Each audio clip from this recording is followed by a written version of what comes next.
Hello मित्रों, इस YouTube channel में आपका बहुत बहुत स्वागत है। यूपी टेट परीक्षा 2026 के लिए सफलता सीरीज सीडीपी का ये पहला वीडियो।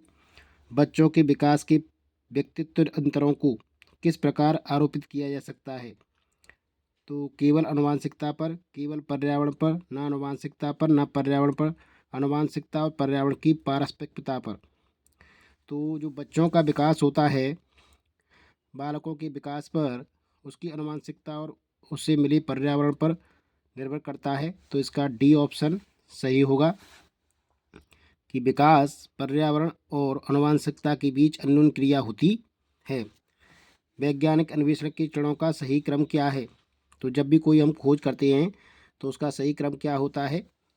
तो वैज्ञानिक अन्वेषण के चरण हैं, सबसे पहले हमें समस्या की पहचान करनी होती है, उसके बाद हम अपनी परिकल्पना बनाते हैं और फिर परीक्षण करते हैं, परीक्षण के बाद निष्कर्ष निकालते हैं।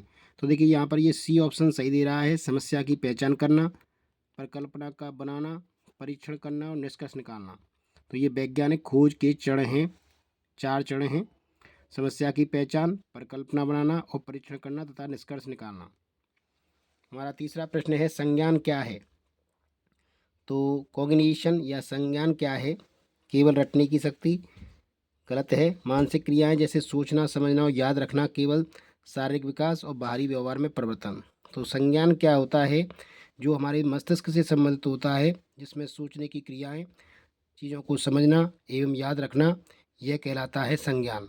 Mental operations like thinking, understanding and remembering are called cognition. तो इसका सही उत्तर होगा बी इसका सही उत्तर है। प्रश्न नंबर 4, कथन दिया हुआ है, भूख, प्यास और नींद जैसे प्राथमिक उद्देश्य जन्मजात और प्राकृतिक प्रवृत्तियां हैं, जीवित रहने के लिए ये आवश्यक है। कारण दिया हुआ है, मानव व्यवहार केवल जन्मजात जैविक प्रवृत्तियों से ही संचालित होता है। तो इसमें देख रहे हैं हम, यहाँ पर हमारा भूख, प्यास और नींद जैसे प्राथमिक उद्देश्य जन्मजात और प्राकृतिक प्रवृत्तियां हैं और जीवित रहने के लिए आवश्यक है।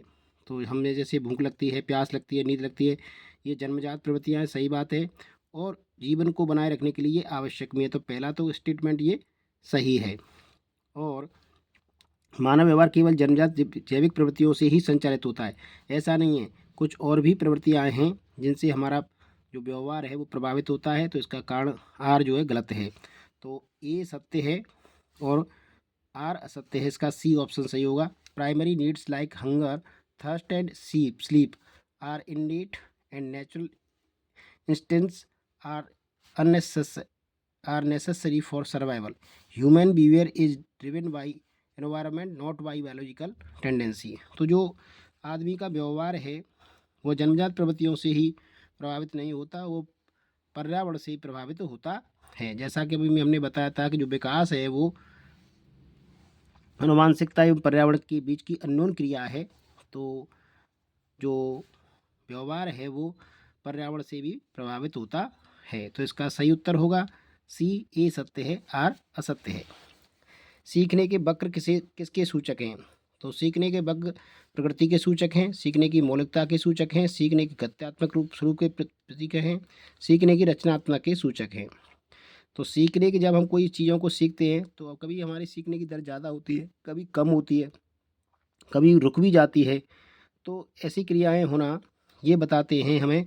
तो जब हम वक्र बनाते हैं इस तरह की समय और सीखने के आधार पर, तो हमारे वक्र ऐसे सीधे भी आ सकते हैं और कर्व कर्व भी आ सकते हैं, स्ट्रेट लाइन भी हो सकता है, इस तरह का स्थिरात्मक हो सकता है।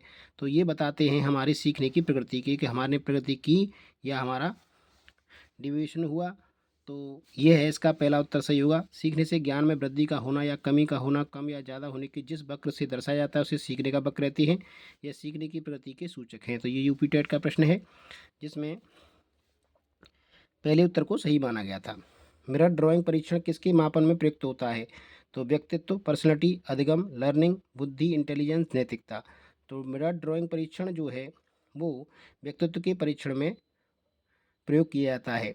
डियरबॉर्न ने इस टेस्ट को दिया था और it you to measure the transfer of learning, यानी अधिगम की। तो ये अधिगम से संबंधित है। मिरर ड्राइंग परीक्षण अधिगम से संबंधित है। It is use to measure transfer of learning.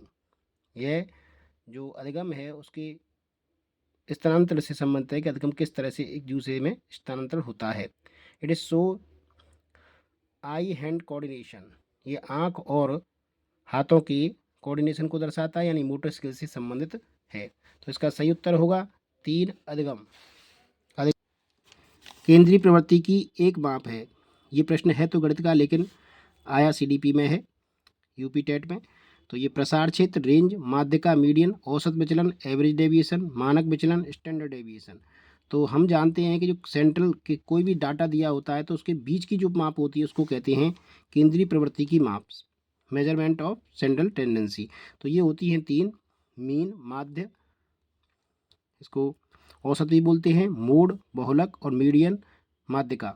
These are called measure of central tendency. तो यहाँ पर हमें क्या दी हुई है, माध्यिका दी हुई है, तो इसका उत्तर होगा 2। अब प्रसार क्षेत्र, रेंज क्या होता है, जब कोई डाटा दिया होता है तो उसमें सबसे बड़े डाटा में से सबसे छोटे डाटा घटाते हैं तो उसको प्रसार बोलते हैं। औसत विचलन और मानक विचलन ये सभी मीन के ही पार्ट हैं। ये मीन के एक प्रकार हैं, मीन को किस तरह से निकाला जाता है, लेकिन यहाँ मीन नहीं दिया है, केवल औसत और मानक विचलन दिया हुआ है। निम्न में से कौन भिन्न है, तो TAT, 16PF, cloud picture test, draw a man test. तो यहाँ पर TAT जो पर्सनैलिटी का प्रक्षेपी टेस्ट है ये मॉर्गन एवं मुरे द्वारा दिया गया था। 16F कैटल द्वारा पर्सनैलिटी का प्रश्नावली 16 प्रश्नों को पूछे जाने वाला टेस्ट है। और ये CPT प्रक्षेपी टेस्ट है personality. Draw a man test है गुड एनफ द्वारा दिया गया है ये प्रक्षेपी टेस्ट। तो इसका सही उत्तर होगा हमारे पास 2, 16PF, यह इनमें से भिन्न है, बाकी के सभी प्रक्षेपी टेस्ट हैं। प्रश्न नंबर 9, सृजनशीलता को पहचानने हेतु किसने सृजनात्मक चिंतन का परीक्षण निर्माण किया, तो ये थे मैरीफील्ड, टोरेंस, कोल एवं ब्रूस केंट। तो इसका सही उत्तर है 2, टोरेंस ने। टोरेंस ने क्रिएटिविटी के 4 तत्व बताए हैं, प्रभाविता, लचीलापन, मौलिकता और विस्तारण। तो यहाँ सही उत्तर होगा टोरेंस। सृजनशीलता को पहचानने हेतु किसने सृजनात्मक चिंतन परीक्षण का निर्माण किया, टोरेंस ने। किसने प्रयत्न एवं भूल का सिद्धांत दिया था, तो ये थॉर्नडाइक हैं, जिन्होंने भूखी बिल्ली के सामने पिंजरे में बिल्ली को रखा और बाहर जो है मछली को रखा। तो इस तरह से trial and error theory was given by Thorndike. तो ये थे कुछ 10 महत्वपूर्ण प्रश्न जो सीरीज के पहला वीडियो है। आशा करता हूँ आपको के लिए उपयोगी होगा। वीडियो पसंद है तो लाइक ज़रूर करें, चैनल को शेयर एवं सब्सक्राइब भी कर लें। वीडियो देखने के लिए बहुत बहुत धन्यवाद।